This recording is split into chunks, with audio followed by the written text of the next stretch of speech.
For 40 years they didn't speak. Not after the punches. Not after the headlines. Not after the war that changed boxing forever. Two names that once shook the world, Muhammad Ali and Joe Frazier. In 1971, under the blinding lights of Madison Square Garden, they collided in what was called the fight of the century. It wasn't just a boxing match.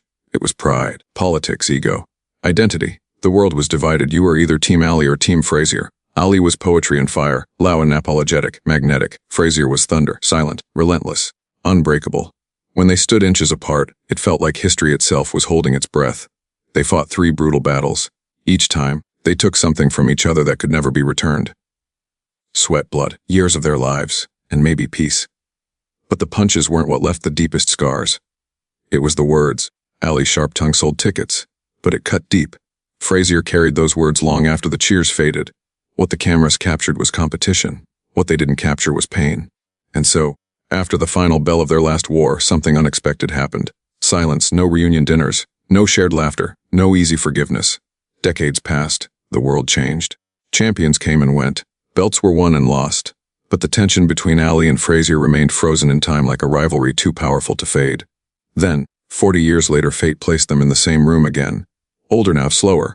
Weathered by life, no gloves, no microphones, no stage for insults.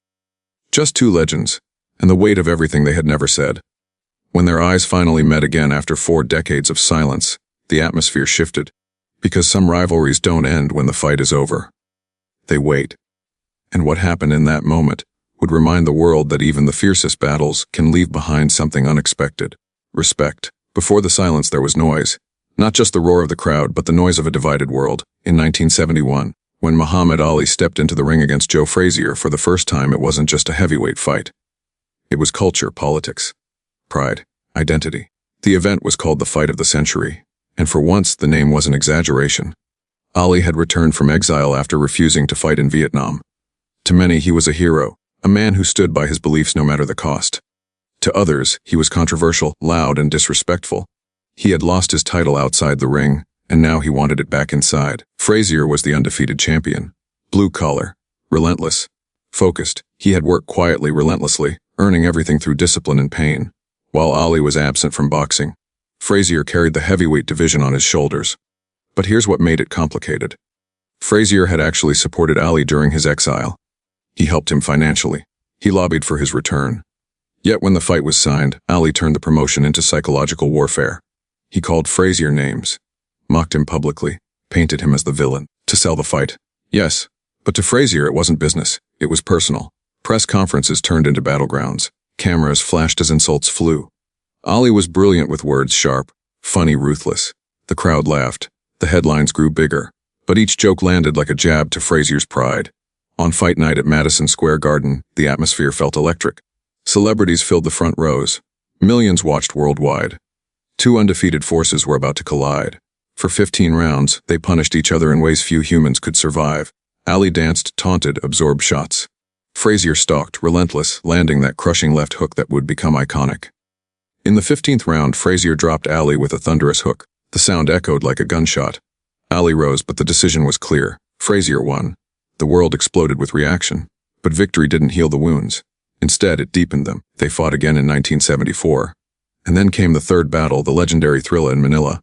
That fight was not boxing, it was survival. In suffocating heat, both men pushed beyond exhaustion. Trainers later said it was the closest either fighter had ever come to death. After 14 brutal rounds, Frazier's corner stopped the fight. Ali won.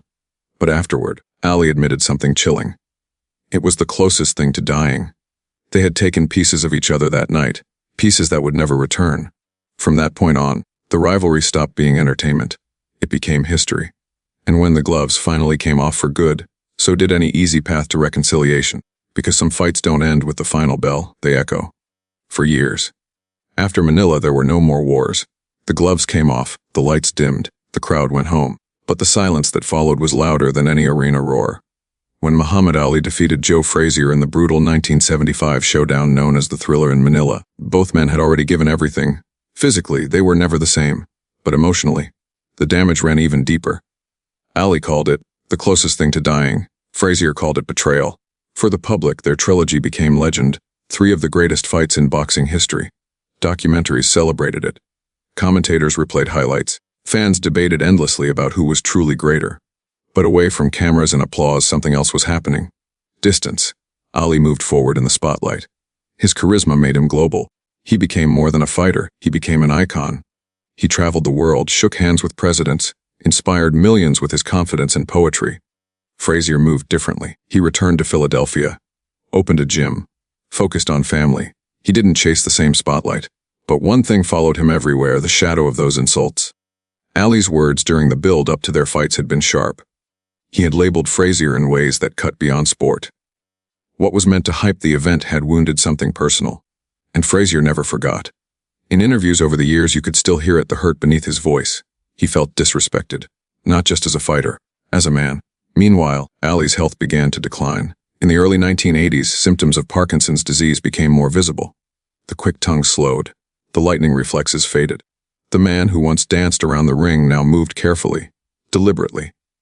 The world watched in heartbreak as the champion, who once seemed invincible, began fighting a different opponent, one he couldn't outbox. For some, this softened the narrative. People wondered if time would heal old wounds, if age would replace anger with reflection. But years passed. Award shows, Hall of Fame ceremonies, boxing anniversaries. Often they were invited to the same events. Often they chose not to stand too close. When reporters asked Frazier about Ali, the answers were measured, sometimes sharp, sometimes restrained, but rarely warm. When Ali was asked, he occasionally praised Frazier's toughness, calling him one of the greatest. But praise doesn't erase memory. 4 decades is a long time. 40 years of birthdays, 40 years of interviews, 40 years of life moving forward. Yet the rivalry stayed frozen in the 1970s, like two fighters forever circling in the center of the ring. Fans romanticized their battles. Young boxers studied their tapes. Analysts called it the greatest trilogy in sports history. But behind every legendary rivalry lies a human story. 2 men who bled. 2 men who sacrificed. 2 men who carried words long after bruises faded. As the years went by, both aged. Ali's speech became softer. His smile remained, but it carried effort. Frazier's shoulders still squared proudly, but time weighed heavier on them. And somewhere deep inside both of them lived the memory of those 15-round wars. The heat of Manila. The flashbulbs in New York. The sound of leather meeting flesh. History had bonded them in a way no one else could understand. Yet they remained apart. Until one day fate placed them in the same space again. Not as young warriors, not as enemies, but as older men shaped by time. The crowd that day didn't know whether they would see tension or something else. Because sometimes silence doesn't mean absence. Sometimes it means unfinished emotion. 40 years had passed, and the world was about to find out whether rivalries fade with time, or wait patiently for one final moment. It wasn't supposed to be dramatic. No championship belt on the line, no roaring arena, no 15 rounds waiting ahead. Just a public event, a gathering where boxing legends were invited to celebrate history, their history. And yet, when word spread that Muhammad Ali and Joe Frazier would be in the same room, the atmosphere shifted instantly. People didn't say it out loud, but everyone felt it. 40 years. 40 years since the battles that defined an era. Since the fight of the century. Since the unforgettable war known as the Thrilla in Manila. They arrived separately. Ali entered first. He moved slower now. The once weightless footwork had been replaced with careful, deliberate steps. Parkinson's had changed his body, but not his presence. When he smiled, the room still softened. Cameras followed him like they always had. Moments later, Frazier walked in. Still sturdy. Still carrying that quiet intensity in his eyes. He wasn't surrounded by the same global spotlight, but he didn't need it. His legacy had already been carved into boxing history. The room buzzed. Whispers moved from table to table. Are they going to speak? Will they shake hands? Is there still tension? Across the hall, their eyes finally met. For a split second, it felt like time folded in on itself. Not an awards banquet, not a peaceful ceremony, but Madison Square Garden, bright lights, sweat, trash talk. That left hook. Everything seemed to flash between them without a single word being spoken. Ali's expression was softer now. There was no fire in his stance, no theatrical bravado, just a quiet awareness. Frazier didn't look away. He stood firm, the same way he had stood in the center of the ring decades earlier. But this wasn't defiance. It wasn't challenge, it was memory. The crowd grew unusually quiet. Even the background chatter faded as if the entire room instinctively understood the weight of the moment. 2 men who had once tried to break each other were now separated only by a few steps of carpet. Ali slowly moved forward. Not like a fighter approaching the center of the ring, but like a man approaching unfinished business. Every camera lens zoomed in. Every breath in the room felt held. Frazier's jaw tightened slightly, not in anger but in restraint. Years of interviews, years of replayed highlights, years of hearing those old promotional insults echoed in documentaries, they don't disappear easily. Ali stopped in front of him. No microphone, no script, no referee.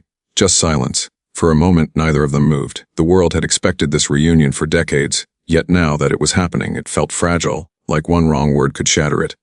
Ali lifted his head slightly. His hands trembled, not from fear, but from illness. Still, he stood tall in his own way. Frazier studied him carefully. This wasn't the loud young man who once shouted across press tables. This wasn't the poet who rhymed insults for headlines. This was a man touched by time. And time changes everything. The tension in the room wasn't aggressive. It wasn't hostile. It was emotional. Because everyone watching understood something deeper. Rivalries like theirs aren't just about winning and losing. They are about shared suffering, shared sacrifice, shared history that no one else can truly understand. Ali and Frazier had taken years from each other, but they had also given each other immortality. Without Frazier, Ali's greatness would not shine the same way. Without Ali, Frazier would not have been pushed to legendary status. They were opposites, yet they were forever linked. The room waited. 40 years of silence hung in the air between them. And what happened next would decide whether that silence remained or finally broke. The distance between them was only a few steps, but it carried 40 years of history. When Muhammad Ali stopped in front of Joe Frazier, the room felt suspended in time. No one spoke. Even the faint clinking of glasses seemed to disappear. This wasn't the center of a boxing ring. There were no ropes, no referee, no bell. And yet, it felt like the most important round of their lives. They stood face to face. Ali's once lightning-fast eyes now moved more slowly, but they still held something powerful: recognition, memory, perhaps even regret. His body showed the effects of Parkinson's, his hands trembling gently at his sides. But his presence, it was still undeniable. Frazier stood firm, shoulders squared the way they had been in 1971. His expression was controlled, guarded. Years had passed, but the emotional weight had not simply evaporated. For decades, interviews had reopened wounds. Clips of old insults replayed again and again. Commentators debated who was greater. But no debate could capture what these two men had endured together. The fight of the century. The rematch, the war in Manila. They had seen each other at their strongest and at their most vulnerable. Ali slowly lifted his gaze fully to meet Frazier's eyes, and that's when it happened. Not a punch, not a word. A look. It was not hostile. It was not challenging. It was layered. Inside that look lived Madison Square Garden. Inside it lived the suffocating heat of Manila. Inside it lived every round, every blow, every insult, every headline. But there was something else there too: understanding. Because no one else on earth could understand what they had put each other through. Frazier's jaw tightened slightly. He had carried the pain of the verbal attacks for years. To him, it wasn't just promotion, it was personal. It affected his family, his pride, his identity. And yet, standing in front of him now was not the brash young champion who once rhymed insults across microphones. This was a man shaped by time. Ali's lips curved into a faint smile, soft, almost fragile. Not theatrical, not playful, human. The camera zoomed in closer. The crowd leaned forward collectively. Ali's right hand slowly began to rise. It wasn't dramatic. There was no sudden motion. Just a gradual extension, a gesture simple in form, but enormous in meaning. A handshake, the most basic symbol of respect between men. For a brief second, Frazier did not move, not out of anger, but out of memory. 40 years of silence don't dissolve in a heartbeat. He looked at Ali's hand, then back at his face. In that pause, the entire world seemed to hold its breath. Some in the audience feared he would turn away. Others hoped for reconciliation. Everyone understood that whatever happened next would become part of boxing history. Then, slowly, deliberately, Frazier lifted his own hand. Their palms met, not with force, not with dominance, with acknowledgement. The room erupted, but not in wild celebration. It was different. It was emotional. Applause filled the air, but many faces showed something deeper than excitement: relief. Because the handshake was more than a gesture. It was an unspoken agreement that what they had shared, the pain, the rivalry, the glory, was bigger than bitterness. Ali gently tightened his grip, holding it just a moment longer than expected. No words were exchanged that microphones could capture, but sometimes silence speaks louder than speech. In that handshake lived competition. In that handshake lived forgiveness, or at least acceptance. In that handshake lived respect. They would never be best friends. The wounds of the past could not simply be erased. But in that moment, something shifted. They were no longer just rivals. They were two aging warriors who had survived each other and survived time. And as their hands slowly separated, the world understood something powerful. Some fights are about victory, but the greatest victories are the ones that happen outside the ring. The handshake ended, but neither man stepped away. The applause inside the room slowly softened, fading into a respectful quiet. Everyone sensed that the moment wasn't over yet. Something still lingered between Muhammad Ali and Joe Frazier, something unfinished. Ali's hand lowered gently to his side. His breathing was calm, measured. Parkinson's had taken much from him: speed, fluid speech, effortless movement, but it had not taken his awareness. He looked at Frazier again, not as an opponent, not as a rival, but as a man who had walked the same fire. A microphone was brought closer, though neither had asked for one. The room leaned in. For years, reporters had tried to provoke reconciliation with questions. Do you forgive him? Do you regret what you said? Was it just promotion? But now there were no reporters pushing, just silence waiting. Ali's lips moved slightly. His voice, softer than in his prime, carried effort but also sincerity. You were a great champion. Simple words, but coming from him, they carried weight. This was the same man who once dominated press conferences with rhymes and insults. The same man who built hype by tearing down his opponent's image. Now there were no jokes, no rhymes, just truth. Frazier listened carefully. His expression remained steady, but something in his eyes shifted, a subtle release of tension that had been there for decades. For years, Frazier had felt that the world celebrated Ali while minimizing his own sacrifice. He had been the man who dropped Ali, the man who pushed him to the edge, the man who made him dig deeper than ever before. But too often, the narrative had focused only on Ali's brilliance. Hearing those words now, great champion, was different. It wasn't for promotion. It wasn't for ticket sales.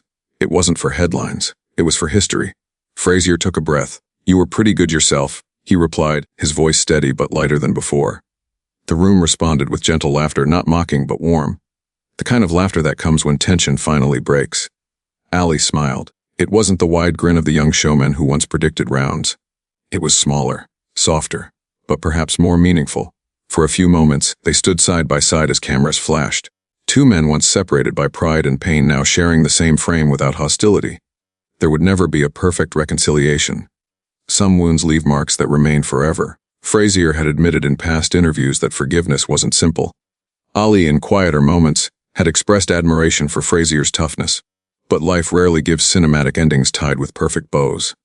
What it gives instead are moments. Moments where ego softens. Moments where understanding replaces anger. Moments where survival itself becomes a bond. Ali gently placed his hand on Frazier's shoulder, a small gesture, almost fatherly, almost brotherly. The crowd applauded again, not because two rivals had suddenly become best friends, but because they had shown something rarer: maturity. Time had changed them both. Ali had faced illness with dignity. Frazier had carried pride through years of complicated emotion. And now, standing together, they represented something bigger than rivalry. They represented endurance. The applause grew stronger, but it wasn't wild.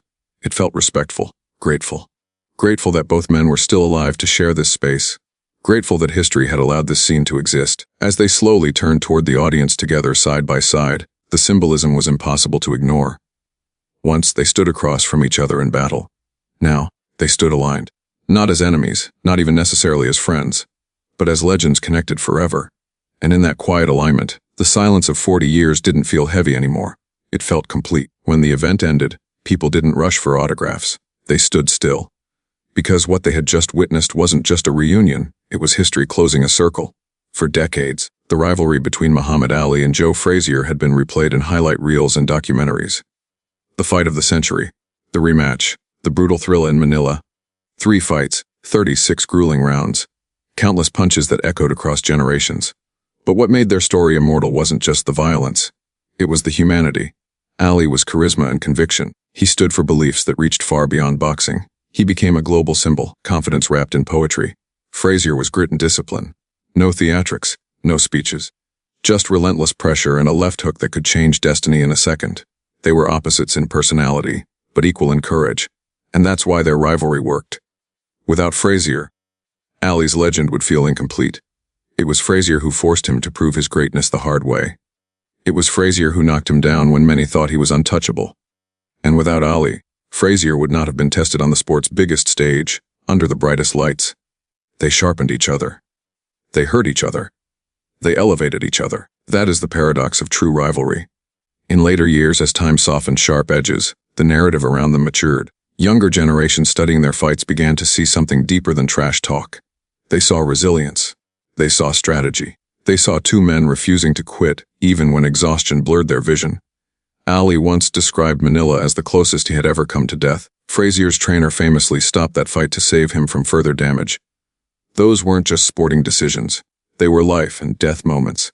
And yet, decades later, the memory of that suffering became something almost sacred, a shared bond only they could fully understand. When Frazier passed away in 2011, tributes poured in from across the world. Among them were heartfelt words from Ali's camp, acknowledging Frazier's greatness and toughness. And when Ali passed in 2016, the world paused. In every tribute, in every highlight montage, one truth stood clear. You cannot tell the story of one without telling the story of the other. Their silence lasted 40 years. But their legacy will last forever, because greatness isn't built in comfort. It's built in resistance. It's built when two forces collide and refuse to back down. Ali and Frazier were never meant to be best friends. They were meant to be rivals. And in that rivalry, they gave the world something timeless. Not just fights, but a lesson. Respect doesn't always come easily. Forgiveness isn't always perfect. But shared struggle creates bonds stronger than pride. Two men entered the ring as opponents. They left history as legends forever linked, forever remembered. If you believe rivalries can create greatness, type Legance in the comments. Because some battles end with a bell, but the greatest ones echo forever.